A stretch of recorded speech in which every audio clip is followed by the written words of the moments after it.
আমাদের স্টোর গুলো কোথায় আছে? একটা বিশ্বপাড়াতে আছে, একটা বিরাটিতে, একটা বাঘাযতীনে। কি কি কাজ হয় আমাদের অনেকদিন হয়ে গেছে, 2016 থেকে আমাদের স্টোর।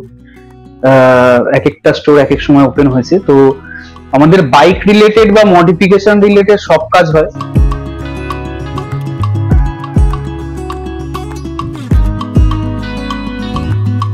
যা কাস্টম মডিফিকেশন দরকার সেগুলো সব হয়। বাইকে পিপিএফ ল্যামিনেশন থেকে শুরু করে লাইট বা এক্সট্রা অ্যাসেসরিজ ফিটিং সেটা হয়।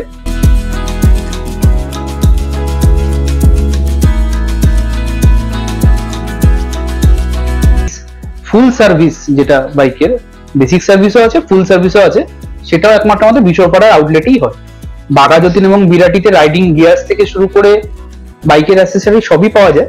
বাঘাযতীনে আমাদের সার্ভিস হয় না, কিন্তু পিপিএফ ল্যামিনেশন, লাইট বা এক্সট্রা অ্যাসেসরিজ ফিটিং এগুলো সব হয়।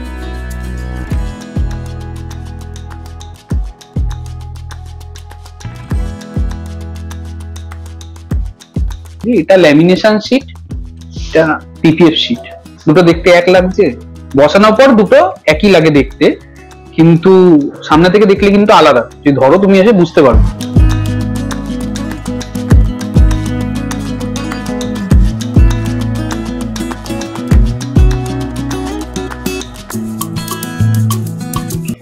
নমস্কার বন্ধুরা, আমি অরিজিৎ আর এক্সপ্লোরিং রিলোডেড এর আরো একটা নতুন ভিডিওতে তোমাদের সবাইকে আমি স্বাগত জানাই।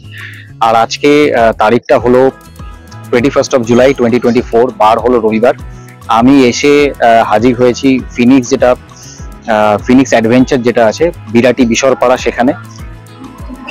তো এখানে বেসিক্যালি আমি করাতে এসেছি বাইকের ল্যামিনেশনের কাজ। আমার bike N250, Pulsar N250, lamination related যা সমস্ত কিছু তোমাদের কাছে আমি শেয়ার করব। তোমরা যদি ভালো লাগে লাইক করো, আর চ্যানেলে ফার্স্ট টাইম হলে কিন্তু সাবস্ক্রাইব করতে ভুলো না।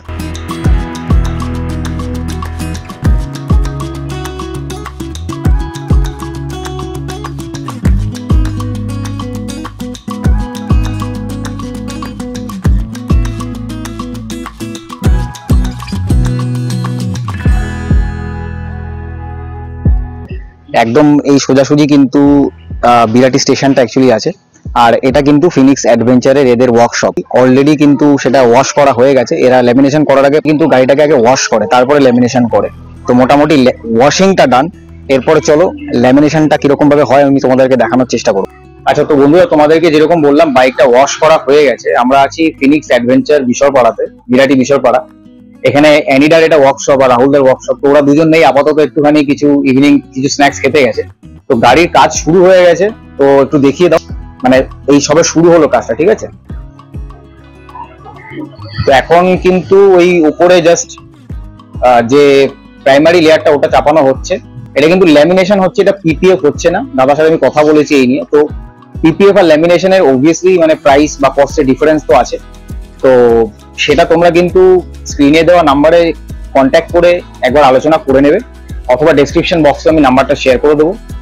আর ফিডব্যাক আমি তোমাদেরকে জানাবো যে কাজ করার পরে আমার কিরকম লাগলো, এই চ্যানেলে অবশ্যই জানাচ্ছি। আর বাদ বাকি বাইক আমার N250 তোমরা আশা করি বুঝে গেছো।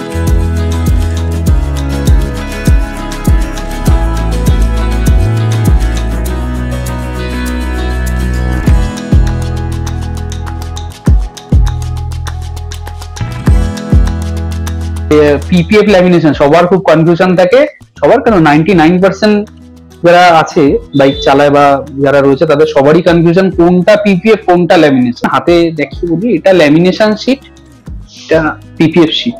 দুটো দেখতে এক লাগছে, বসানোর পর দুটো একই লাগে দেখতে, কিন্তু সামনে থেকে দেখলে কিন্তু আলাদা। যদি ধরো তুমি এসে বুঝতে পারবে, দুটো জিনিস আলাদা হয়। এটা ল্যামিনেশন, এটা পিপিএফ। দুটোরই ম্যাট গ্লস পাওয়া যায়, অনেক রকম কোয়ালিটি আছে একটা ল্যামিনেশন শিটের। মানে যে কোনো জিনিসের হয় না যে মার্কেটে যেমন কোয়ালিটি থাকে সব জিনিসের, এরও কিন্তু 100 টাকা, 1000 টাকা, 10 রকম কোয়ালিটি আছে। তো অনেকে ভাবে যে ল্যামিনেশন করলে, যেমন অনেক বডি থাকে বাইকের, ধরো কার্ভ বডি, যেগুলো কার্ভ বডিতে এটা বসবে, কিন্তু যদি ভাঁজ থাকে সেখানে বর্ডার লাইন করে পার্ট বাই পার্ট বসাতে হবে। তাই এমন অনেক বাইক থাকে যেগুলোতে আমরা চাইলেও পিপিএফ বসাতে পারি না। বসানো যাবে যাবে না সেটা না, আমরা বলি যে বসাতে না, আমরা বসাই না।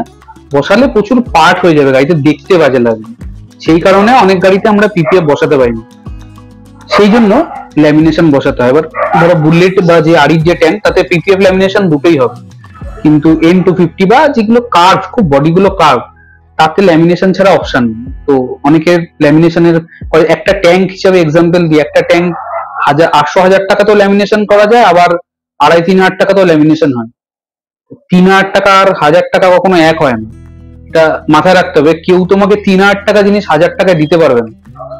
রিবকের যেমন শুজ রিবকের শোরুমে একরকম দামে পাওয়া যায়, আবার প্ল্যানেটে একরকম দামে পাওয়া যায়। তোমাকে দুটো হাতে দিলে তুমি বুঝবে, দুটো এনে যদি হাতে দিই কোথায় শোরুমের কোনটা অরিজিনাল কোনটা কপি, বুঝবে না, কোয়ালিটিও বুঝতে পারবে না। তো আমাদের কাছে একদম যে দুটো জিনিসেরই প্রিমিয়াম কোয়ালিটি দিয়ে কাজ হয়। যদি মনে হয় যে হ্যাঁ আমি গারওয়ার দিয়ে করাবো, 3M দিয়ে করাবো, তাহলে অরিজিনাল গারওয়ার বা 3M এনে সেটাও করা হয়। স্টার্টিং যে পিপিএফ সানমাইল থেকে শুরু করে অনেকগুলো কোম্পানির হয়, সেগুলো দিয়েও করা হয়। তো মেটেরিয়াল অনেকে জিজ্ঞেস করে মেটেরিয়াল কি কেমন, তো হাতে না ধরলে পর তো বুঝবে না, আমরা আসলে পরে হাতে ধরিয়ে দিই। আমাদের কাছে ল্যামিনেশন করে কিন্তু আমরা বলি না সেটা পিপিএফ। যে গাড়িতে পিপিএফ হবে তো পিপিএফ, যে গাড়িতে ল্যামিনেশন হবে তো ল্যামিনেশন। অনেকেই আমরা দেখতে পাই সোশ্যাল মিডিয়াতে কি করছে ল্যামিনেশন বলছে, জেনে শুনে ভুল করাটা কিন্তু ঠিক না।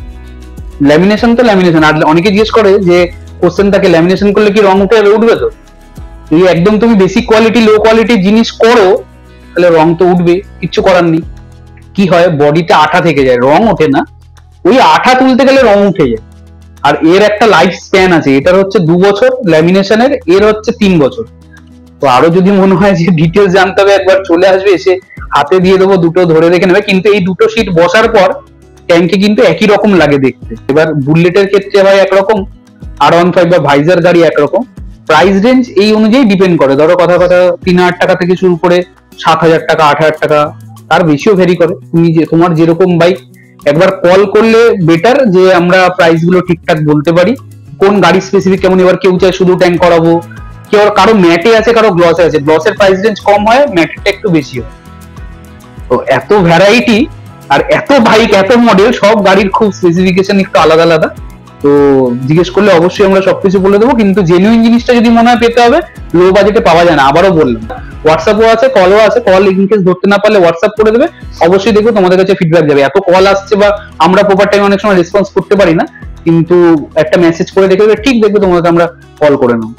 আর এই ভিডিওটা খুবই ছোট্ট একটা ভিডিও ছিল, ইনফরমেটিভ ভিডিও ছিল। তোমাদের যদি ভালো লাগে লাইক করো, চ্যানেলে ফার্স্ট টাইম যদি আসছো, এই ভিডিও যদি ফার্স্ট টাইম দেখছো, সাবস্ক্রাইব করতে কিন্তু ভুলো না।